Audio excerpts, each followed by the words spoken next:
Class 10 সরল সুদ কষা 15 অঙ্ক। একটি তাঁত সমবায় সমিতি যন্ত্রচালিত তাঁত ক্রয় করার সময় 15,000 টাকা ধার করে। 5 বছর পর সেই ধার শোধ করতে সমিতিকে 22,125 টাকা দিতে হলো। ব্যাংকের বার্ষিক শতকরা সরল সুদের হার নির্ণয় কর। তাহলে আসল হচ্ছে 15,000, সময় হচ্ছে 5 বছর, সুদ আসল হচ্ছে 22,125। তাহলে এখান থেকে 15,000 বাদ দিতে হবে, তাহলে সুদ বেরোবে। মানে প্রথমে হচ্ছে পি সমান 15,000, সময় টি 5 বছর,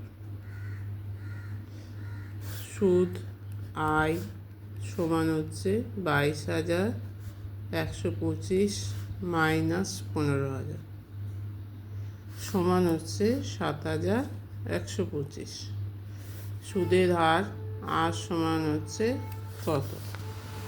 তাহলে আই সমান পি আর টি বাই 100। 7,125 সমান 15,000 গুণিতক আর গুণিতক 5 বাই 100 কেটে যাবে। তাহলে 15 আর 5 গুণ করলে হচ্ছে 750 আর সমান 7,125। তাহলে আর সমান হচ্ছে 7,125 বাই 750।